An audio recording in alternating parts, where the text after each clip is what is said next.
On April 20, 2010, the oil company BP's Deepwater Horizon rig, located in the Gulf of Mexico, exploded, causing the entire oil rig to sink. The initial explosion killed 11 people, sending 17 to the hospital.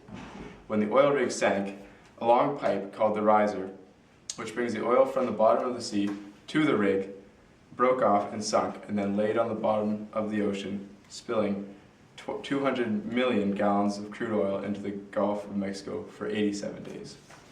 As you see in our diagram here, here's your oil rig, and this long pipe here is the riser.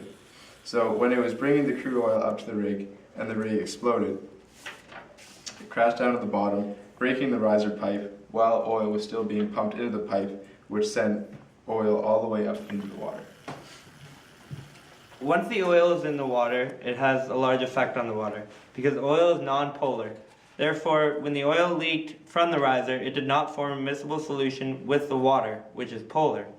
Being a polar molecule means that there is an unequal sharing of electrons between the hydrogens and the electronegative oxygen atom.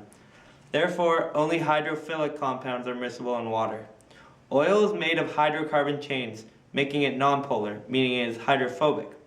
Instead, because of the different densities, the oil rises to the surface of the water. We have an experiment with canola oil, and we will observe the results when it is poured into the water to demonstrate what it was like in the ocean. So as you can see, the canola oil, when it is about to be poured in the water, it falls in, but rises to the surface. And if you get an over-top view here, you can see the bubbles forming of the oil at the surface of the water. The oil can remain there for a long time. Though there are some chemicals of oil that can be degraded, volatile chemicals evaporate into the air, and some chemicals are destroyed by photochemical reactions such as sunlight, which acts as a catalyst and speeds up the reaction. There are also bacteria, such as phytoplankton, that can weaken some of the oil components. When oil is sitting in the ocean for months, it can affect the living organisms that live there. 6 months following the spill, it was reported that over 8,000 animals were killed, including already endangered species of sea turtles. One effect from the oil sitting on the surface of the ocean is the formation of tar balls. Tar balls are formed when the waves of the ocean forces the oil to clump together and soon be pushed to shore, later affecting organisms that are found there. Although this is not much of a concern as the actual oil in the ocean, our friend Jimmy Fallon over at NBC Studios wrote a little song about the tar ball situation, which we're going to sing for you.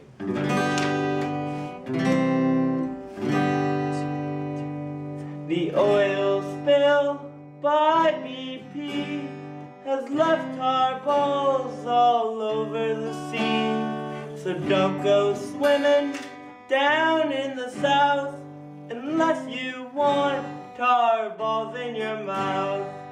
Balls in your mouth, balls in your mouth. Don't swim in the ocean, you'll get balls in your mouth.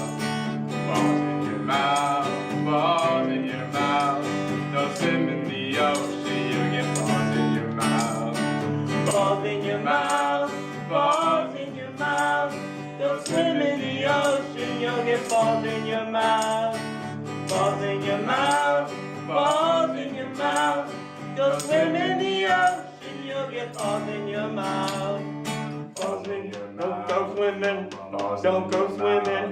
Don't swim balls in your mouth. You'll get balls Don't go in your mouth. swimming. Balls in your mouth.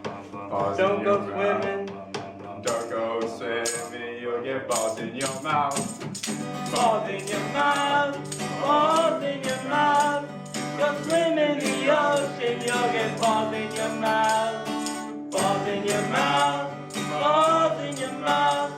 Go swim in the ocean, you'll get balls in your mouth.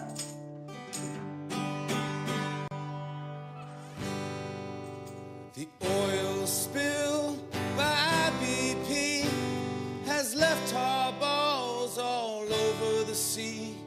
So don't